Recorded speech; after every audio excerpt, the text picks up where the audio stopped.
자, 안녕하세요. 반갑습니다. 한겨레일보 종목 클래스 이정열 파트너입니다. 자, 이번 영상에서는 KPF 매수해볼까 합니다. 괜찮을까요? 라는 질문을 주셨는데, 자, 일단 영상 하단에 댓글 보시면은 이런 식으로 관심 가지고 계신 종목들도 강의 신청을 하실 수가 있거든요. 댓글에 방법들 나와 있으니까 가지고 계시는 종목이라든가 이런 식으로 관심 가지고 계신 종목이라든가 그런 식으로 질문을 주시면은 제가 투자 포인트들 딱딱 짚어드리면서 상세하게 잡아드릴 수 있도록 하겠습니다. 자, 일단 이번 영상에서 KPF 볼 수 있도록 할게요. 자, 일단은 KPF 주가가 이전 수준도 봤을 때 좀 고점이잖아요. 차트를 봤을 때 일단은 고점이다 라고 했을 때 지금 이 구간에서 주가가 상승할 수 있는 모멘텀이 좀 있을까? 이런 것들을 좀 고려를 해봐야 됩니다. 거래량은 이전에 비해서도 상당히 최근에 좀 많이 나오고 있는 상황들이기 때문에 뭔가 이슈라든가 호재라든가 모멘텀들, 수급이 좀 몰릴 수 있었던 요인들이 있었을까? 이런 것들을 좀 보실 필요가 있을 것 같은데, 일단은 저는 그래요. 지금 아직까지는 좀 적자가 나오고 있는 상황에서 이 기업의 일단 재물을 먼저 보셔야겠죠. 항상 투자를 하실 때 재물을 좀 계속 보셔야 됩니다. 아직까지는 단기 순이익이 적자가 지속이 되고 있습니다. 물론 영업이익이 400억까지 12억이었는데 400억까지 증가가 될 거다라는 전망은 나와 있어요. 그리고 단기 순이익도 290억까지 280억까지 증가가 될 거다라고 보고 있는 긍정적인 전망이기도 합니다.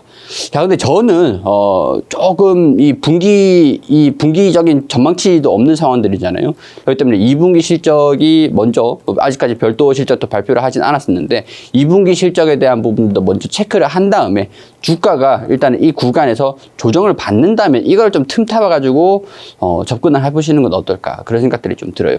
일단은 주가가 좀 올라간 것들은 요인들을 좀 살펴보면 이 기업이 어떤 산업을 영위를 하고 있는가라고 봤을 때 화스너 제품, 건설 장비, 플랜트 산업들, 그리고 그 자동차용 단조 부품, 선반용 케이블, 이런 산업 부분들이 3개 부분이 좀 있습니다. 1분기 영업이익을 보면은 매출이 123%가 증가됐고 영업이익이 2000%가 증가됐다. 흑자가 나왔다라고 얘기를 할 수 있고, 당기순이익도 491%가 증가가 됐다라고 하죠. 동시에 매출 원가, 판매비, 관리비 증가율이 매출의 증가율보다 낮은 수치를 기록하면서 수익성이 개선이 됐고 영업이익이 크게 증가가 됐다.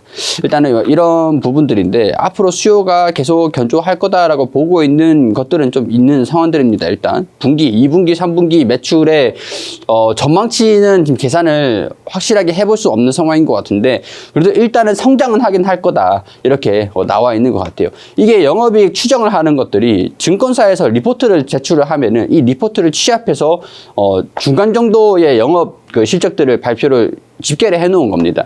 집계를 해 놓은 건데 일단은 뭐 이번 분기는 어떻게 될지 모르겠지만 영업이익이 계속 증가가 되고 매출액 자체가 증가가 될 거다, 이렇게 보고 있는 상황들인 것 같은데, 자세한 내용들을 보기 위해서 홈페이지로 들어와 봤습니다. 일단은 자동차 부품 사업부 베어링 쪽입니다. 베어링. 자동차 판매가 지금 잘 되고 있는 상황들이죠. 전기차 위주로 성장을 하고 있는 그런 상태이기 때문에 뭐 이런 베어링 쪽이다라고 하면 자동차 베어링 뭐 수요가 계속 증가되고 있다, 뭐 이렇게 볼 수 있을 것 같고, 이 화스너 쪽으로도 뭐 지금 건설 쪽이라든가 널트, 볼트, 이 기업이 예전에 사명이 한국 볼트였습니다. 한국 볼트. 볼트 사업 쪽에 일가견이 좀 있는 기업이다 보니까 이런 화스너 부품이라든가 이런 쪽으로 판매가 좀 잘 되고 있는 그런 상태겠죠. 일단은 봤을 때. 뭐 조선 쪽으로도 납품을 한다라고 하니까, 그리고 여기에서 IR 자료 같은데 뭐 들어와 보면은 여기 뭐 지금 이제 사업부가 어떻다라는 증권사 리포트가 좀 있거든요. 하나금융투자에서 커버 리포트가 좀 스몰캡 리포트가 나왔습니다. 이게 나온 게 7월 5일, 지난달 5일에 나왔던 거예요. 근데 지금 사업 부분들을, 내용들을 좀 보니까 모든 사업부가 초호황을 이루어가고 있다, 이렇게 얘기가 나와주고 있는데, 올해 이익이 전년 대비 30배 이상 증가될 전망이다. 산업용 파트너 화스너, 그리고 자동차 베어링, 선반용 케이블 전문 회사다, 이렇게 나와 있는데, 여기 비중들을 보면은 주요 매출 비중이, 잘 보이시려나요?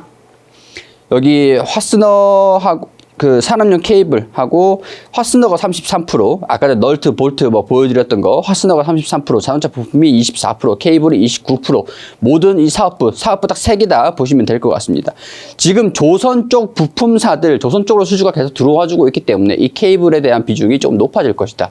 자동차 부품도 지금 자동차 판매가 좀 잘 되고 있는 상태이기 때문에 자동차 판매 이 사업부도 증가가 될 것이다. 화스너도 건설 쪽으로도 뭐 다양한 모멘텀들이 있습니다. 뭐 재건축이라든가 아니면은 뭐 지금 부동산 쪽으로도 건설을 계속 할 거다. 뭐 이런 내용들이 좀 나와주고 있는 상황들인데, 이런 전방 산업 성장 사이클 초입에서 실적 성장이 예상되는 KPF의 경우 PER이 3.5배로 매우 저평가가 되어 있다.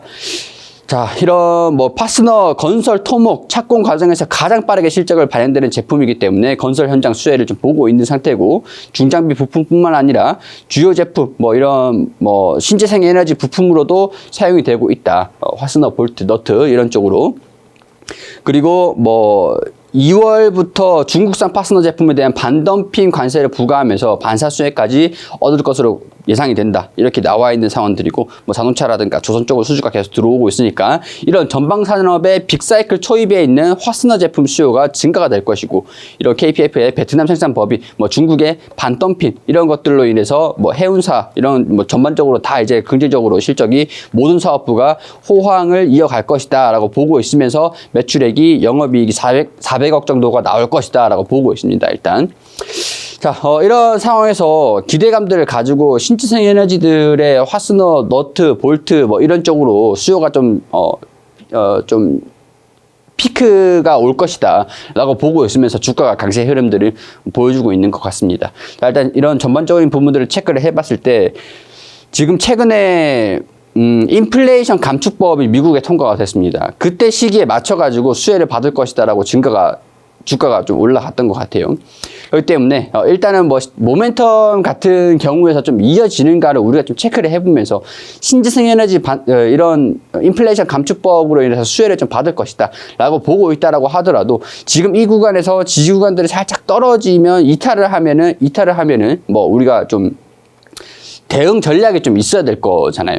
대응 전략들. 만약에 이 구간에서 매수를 한다라고 하면은, 자, 이 구간에서 매수를 한다라고 하더라도, 이탈을 한다라고 하면, 지금 1차 접근을 한다라고 하더라도 대비책으로 2차 지지 구간들, 2차 지지 구간 뭐 시간이 좀 흘러가면서 이 구간에서 보면서 1차적으로 접근을 하셔도 상관없을 것 같아요. 근데 21선을 이탈을 하고 61선까지 주가가 수준을 받는다라고 하면은 8,500원 그리고 8,000원 수준, 여기서 이 고점과 저점의 절반 부분이 이 구간이기 때문에 2차 정도, 2차 매수까지 염두를 좀 해놓고, 만약에 1차 접근했고 2차 접근해서 평균 단가를 여기로 맞춰놨는데 이 구간에 이탈을 한다라고 하면은 3차 매수에 대한 여력을 우리가 확보가 되어 있지 않다라고 하면은 비중이 좀 높으시다라고 하시면 여기서 살짝 비중을 덜어내시는 게 좋을 것 같습니다. 살짝 덜어내시고, 일단은 영업이익이 성장을 할 거다라고 400억이 나올 거다라고 하고 있기 때문에 저점에서 매수하는 게 중요해 보여요. 저는 그렇기 때문에 1차, 2차 만약에 이탈을 한다라고 하면 비중 축소하시고 아래에서 다시 매수를 하시는 게 좋을 것 같다.